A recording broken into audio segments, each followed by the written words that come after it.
Hi everyone. In this video, what I want to do is bring together, on the one hand, the cave and what we've learned about the cave and the apology.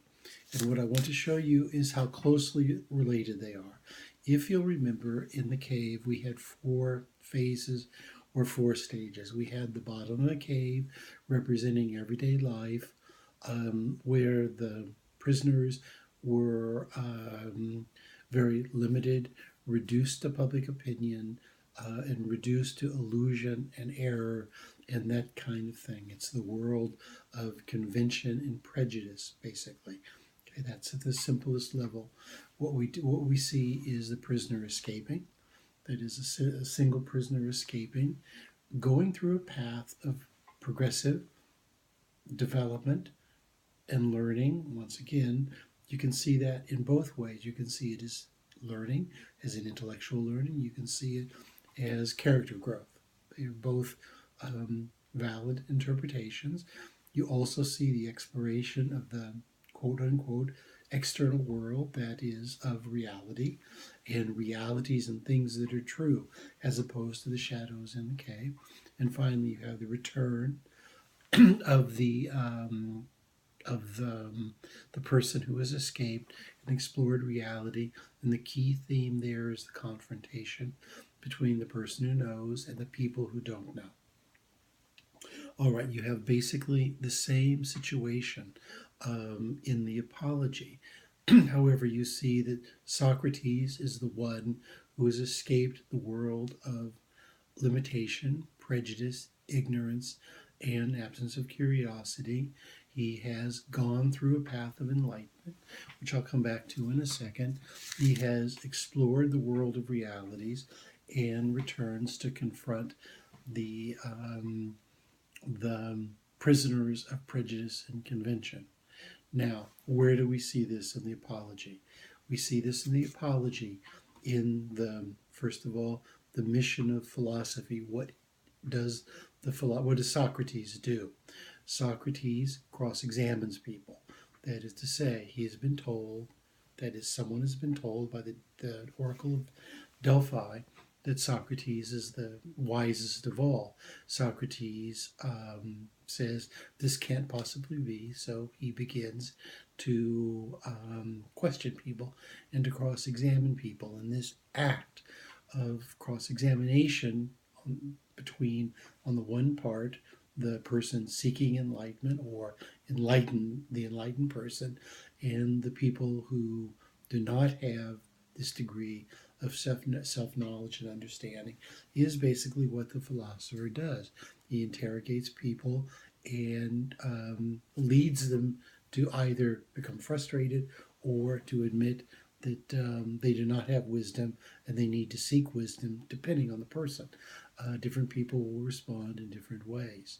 Okay, Socrates basically does this as he walks around the marketplace in Athens.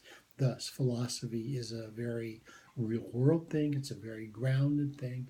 It's one of the things that's characteristic of a large part of Western philosophy. So, you also see Socrates in the Apology as someone who not only cross-examines people but has definite values and definite ideas. One of these ideas is what he calls care for the soul. And although because the Apology is so short and we don't quite see what the care for the soul is as a project, as a goal, as an ambition, it's certainly part of philosophy. What is the care for the soul? That's what we see in the cave, the person going outside of the cave and progressing from the stage of ignorance and illusion to reality.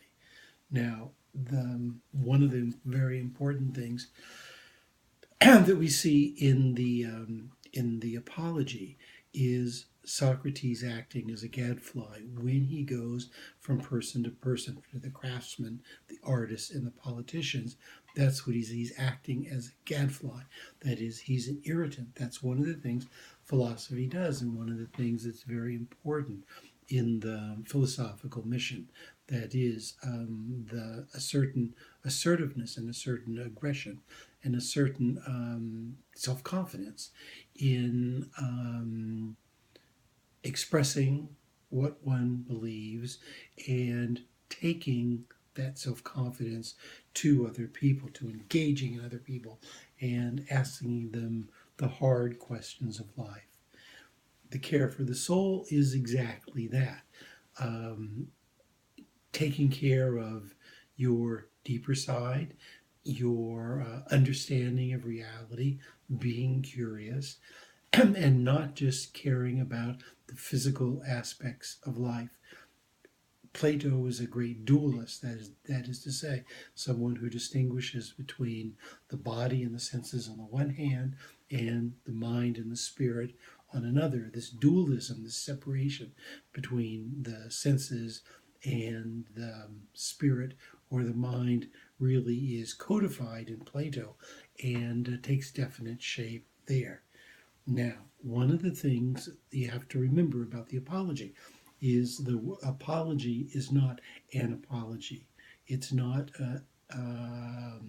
seeking the, the pardon of someone. On the contrary, what it is his self-assertion or his justification for who he is and what his life has stood for.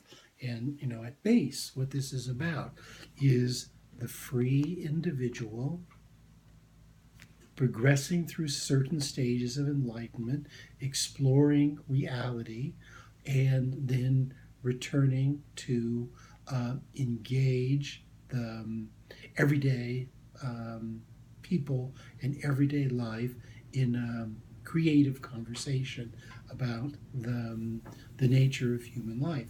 That's what a philosopher does.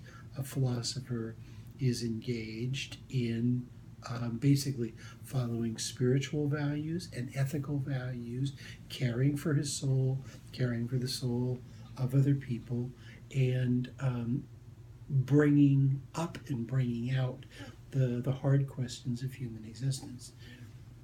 Another aspect of this is in the apology. Remember what Socrates is doing. Socrates is basically confronting all of public opinion. Here we see the philosopher is strong enough not to yield, not to bend to the forces of authority, the forces of convention, the forces of